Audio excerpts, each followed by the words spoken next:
Hello friends, this is Nirmal here for Technique, and in this video we're going to do the detailed camera review of the new Moto G, or also called as the third generation Motorola Moto G.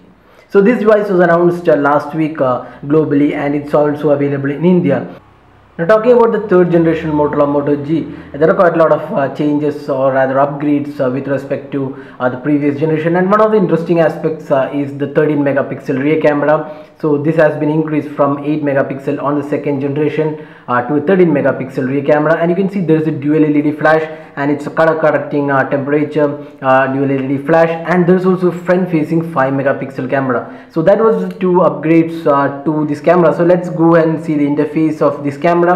So interface remains the same, more or less very similar to what we saw on the second generation. If you just swipe from the left side, you have these options. You have the HDR. HDR can be auto mode, or you can switch it on. Then you have the flash. There is no touch to focus. Instead you have this option for controlled focus and exposure.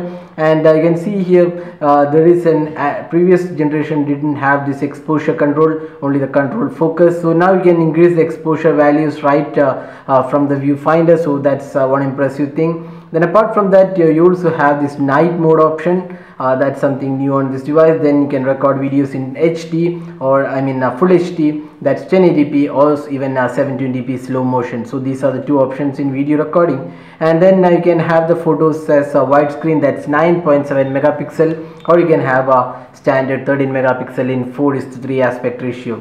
So those were the features. Now going ahead, you have this timer. Then you can have a 3-second timer, 10-second timer, and then you can even save photos in SD card. Then there is location enabled, sound, and then finally you have this option called quick capture. Then you can twist your wrist twice to quickly launch the camera anytime. That means you can just if you are in the lock screen or even switch off mode, you can just twist the device quickly to get the camera. So that's something very useful if you want to quickly capture photos.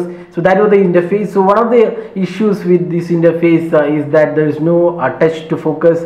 So that comes very annoying at times, because whenever you do a close-up shot, the focus gets it gets out of focus quickly, and you don't have an option to focus it. You have to just move this and then bring it back to the object to focus it. That's kind of annoying at times, but Motorola says this has the smart focus, but then it doesn't work really all the time, especially when you're doing close-up shots. So otherwise it's pretty perfect, but when you're doing close-up shots pretty like almost half a meter distant, that's when the focus becomes a bit annoying at times. So that is the only issue with the camera interface. Overall it's a very simple interface, not much of changes with respect to previous generation, and you don't have those options like different modes or filters included. So it's a fairly simple camera. You can also start video recording, which is full HD. The previous generation did have only 720p. So now again we have an upgrade. It's full HD video recording. Now let's have a quick look at some of the samples taken with this device. So here are the samples taken with a 13 megapixel camera. So as you can see from the samples, the photo quality is pretty good on this device. There are quite a lot of things which does really work well on this camera. One of them is the color quality. It's really good. The colors have come really stunning, and overall quality of the photo also looks pretty good. The sharpness levels could have been a tad better, but then it's pretty good for this mid-range phone, and the details also look pretty good. But on zooming there is slight loss of quality, but then still you can't complain too much, because it's not a high-end phone, this is a mid-range phone. So overall the clarity of photos taken in daylight looks pretty good. Now moving on to the low light photos, it does have this night mode, and the photo quality looks pretty decent.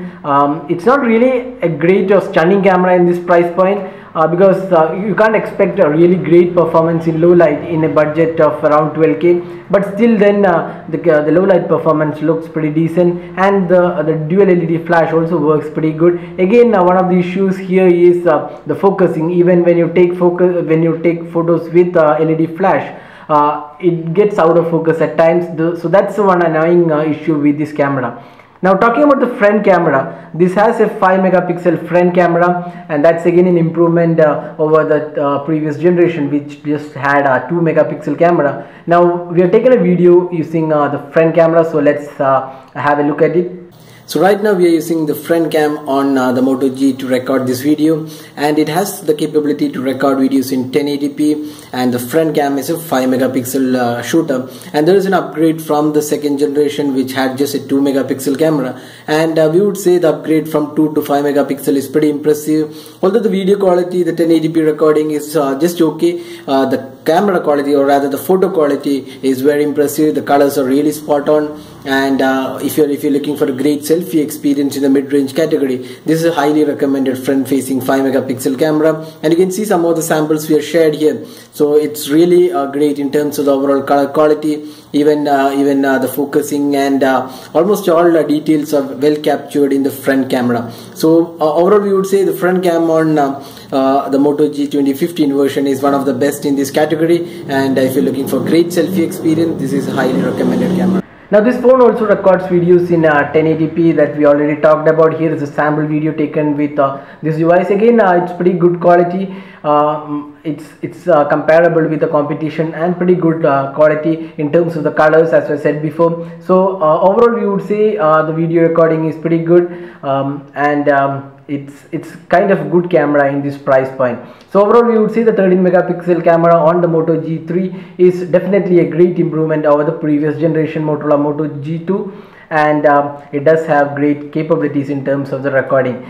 Also, if you're looking for a great front camera experience, or rather the selfie experience, we would highly recommend this camera, because it's a great front 5 megapixel camera in this price point. So that was the detailed camera review of the Moto G3, or rather the third generation Motorola Moto G. So hope you like this video. If you have any questions on this video, drop in a comment and we'll be glad to help you out with your queries. If you like this video, don't forget to hit the like button and also subscribe to the YouTube channel for more videos. Thanks for watching this video. Have a great day.